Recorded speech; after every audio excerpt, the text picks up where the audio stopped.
सदगुरुदेव भगवान की जय। श्री सीताराम सरकार की जय। श्री राधा रमण लाल की जय। श्री गौरी शंकर महादेव की जय। सभी दर्शकों और भक्तों को कोटि कोटि प्रणाम। सबको प्रेम भरा जय जय श्री राधे। जय जय श्री सीताराम। सभी उपासकों और भक्तों से प्रार्थना है, बहुत महत्वपूर्ण सत्संग है और जितने भी साधक हैं बहुत ध्यान से सुनेंगे। देखिए, आज का जो वातावरण है, आज का जो माहौल है, आपको अध्यात्म के विषय में, अपने सनातन धर्म के बारे में प्रायः अधिकतर ज्ञान देते हुए मिल जाएंगे। और तरह तरह की सबकी उपासनाएं होती हैं और वो अपनी बात कहते हैं या शास्त्रगत तो बहुत दूर की बात है, वो अपने अपने मन की बात कहते हैं और भ्रमित कर देते हैं। भगवान का भजन, भगवान का नाम जप, वो ये नहीं देखते कि इसकी अवहेलना हो रही है। आपने देखा होगा बहुत लोग ये कहते मिल जाते हैं, कर का मन का डाल दे, मन का मन का फेर, आदत बुरी सुधार लो, बस हो गया भजन, मन की तरंग मार लो, बस हो गया भजन। ऐसे तो ये शब्द सुनकर जो साधक हैं वो भ्रमित हो जाते हैं। जो साधक साधना में थोड़ा आगे बढ़ गए हैं, जो दृढ़ता से भजन करने लगे हैं, उन साधकों पे तो कोई भी इन बातों का असर नहीं पड़ता। लेकिन अभी जो साधक भगवान के भजन से जुड़े हैं, अभी भजन आरंभ किया है, उनको ये इस प्रकार की बातें विचलित कर देती हैं। बहुत लोग कहते मिल जाएंगे, अरे बाहर क्या रखा है, मंदिर में क्या भगवान है, मंदिर में पत्थर में कहीं भगवान होता है, भगवान तो अपने भीतर है।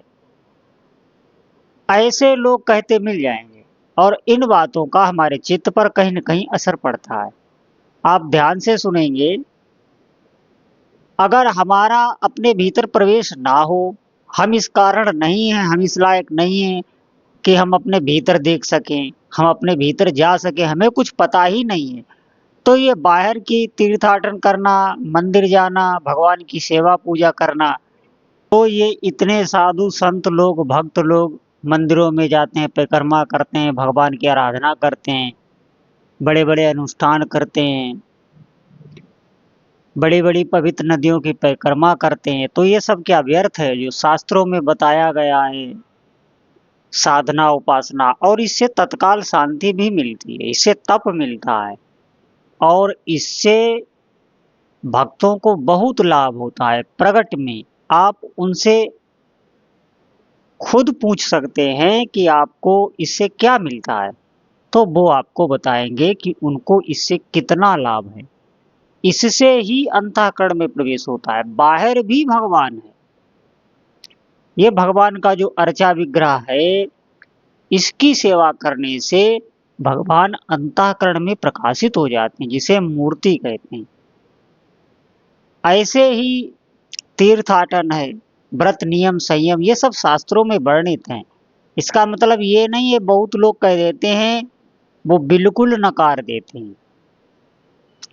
इस कलयुग में इतने पंथ हो गए हैं, इतनी विचारधाराएं बढ़ गई हैं और हमारे वो भोले वाले सनातनी भक्तों को बहका बहका कर उनका धर्म परिवर्तन तक कर देते हैं।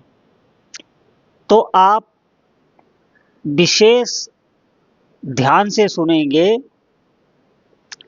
हमारे धर्म का मूल यही है कि किसी प्रकार भी जीव को भगवान में लगाना, भगवान के नाम में, भगवान के रूप में, भगवान की लीला में, और कहीं न मन लगता हो तो भगवान के धाम में। इसीलिए ये तीर्थाटन किया जाता है कि आप धाम में जाएंगे तो धाम में भगवान की महिमा आपको सुनने को मिलेगी, आपको संत मिलेंगे, आपके भीतर वहाँ एक नया प्रकाश जागृत होगा और भगवान की भक्ति करने की आपके भीतर उत्साह बढ़ेगा। इसलिए इन चारों की विशेष महिमा है। और सबसे बड़ी बात यह है कि जो ऐसा कह देते हैं वो खुद तो भजन करते नहीं, उनका भजन में मन ही नहीं लगता, तभी वो कहते हैं कर का मन का डार दे मन का मन का फेर। जब तक आप पद्धति से भजन नहीं करेंगे, आप सीढ़ी के प्रथम डंडे पर पैर नहीं रखेंगे, आप ऊपर तक नहीं चढ़ सकते। इसी प्रकार आप भजन करिए, भजन से हर बात आपको समझ में आ जाएगी। और इसी के लिए ऋषियों ने संतों ने शोध करके भगवान नाम जप हम लोगों को बताया है। भगवान नाम जप से क्या होता है, साधक के हृदय में एक विवेक जागृत हो जाता है, एक दिव्य प्रकाश जागृत हो जाता है और उस प्रकाश में वो सब कुछ देख सकता है। जीव क्या है, माया क्या है, ब्रह्म क्या है, उसे सब दिखाई पड़ता है। हमारा मन इस समय कहाँ जा रहा है, क्या कर रहा है, हमारे मन में काम आ रहा है, क्रोध आ रहा है, लोभ आ रहा है, ये उसे वो विवेक दिखाने लगता है। जैसे अभी जो साधक भजन नहीं कर रहे हैं वो अपना देखें पीछे का। हम पहले भजन नहीं करते थे, भगवान के नाम से सत्संग से विमुख थे, तब हम इस मन को, अपनी इस बुद्धि को, इसकी जांच बिल्कुल नहीं कर पाते थे। हम ये ही नहीं समझ पाते थे कि मन क्या है और हम क्या है। तो ये नाम भगवान के प्रताप से, उनके प्रकाश से हमें इतना विवेक आ गया कि हम इस मन को जानने लगे, इस बुद्धि को जानने लगे।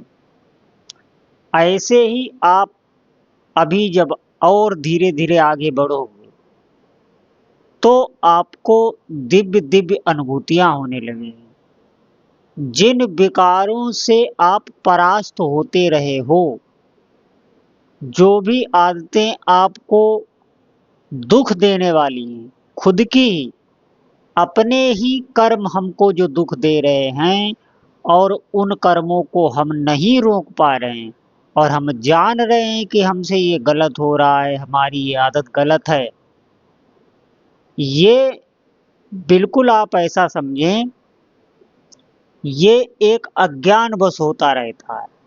जब तक हमारे भीतर आध्यात्मिक शक्ति नहीं है, आध्यात्मिक सामर्थ्य नहीं है, तब तक इस मन को आप नहीं रोक सकते। ये आपको ऐसे ही दुख देता रहेगा और दुख का कारण बना रहेगा। जब आध्यात्मिक शक्ति आती है, और वो आती कैसे है, वो भगवान नाम जप से ही आएगी। जब आप इसमें तत्पर हो जाओगे, आप इसमें श्रद्धा कर लोगे। लेकिन ऐसे सत्संग, ऐसे प्रवचन आप अगर अधिक सुनोगे जो आपको भगवान नाम से, भगवान के रूप से, धाम से, लीला से, यहाँ तक कि ऐसे भी आजकल ज्ञानी हो गए हैं जो आपको बताएंगे कि भगवान राम, भगवान कृष्ण, भगवान शिव ये सब भगवान नहीं है, ऐसा आपको बताएंगे। और ये बातें शास्त्रों में लिखी हैं कि कलयुग में ऐसा प्रभाव होगा। ऐसे लोग, सिर्फ उनका एक ही कारण है भ्रमित करने का, वो खुद भ्रमित हैं। आप अपनी साधना में लगिए। महापुरुषों ने, संतों ने जिस मार्ग से वो गए हैं, जिस मार्ग से उन्होंने आनंद की प्राप्ति की है, कृपा करके उन्होंने हमको वो मार्ग बताया। जिस जीव के कोई भी साधन जो नहीं कर रहा, जिसे कुछ भी विवेक नहीं, जिसे शास्त्र ज्ञान नहीं, वो अध्यात्म की ऊंची चढ़ाई कैसे चढ़ सके। इसीलिए कृपा करके ऋषियों ने, मुनियों ने भगवान नाम जप ये हम लोगों के लिए बताया। और आप इसको करके आप इसे आरंभ करें। इसके करने का तरीका बस ये होता है कि जितना आपका चिंतन सहित जप होगा उतना ही आप आध्यात्मिक चढ़ाई चढ़ते चले जाएंगे।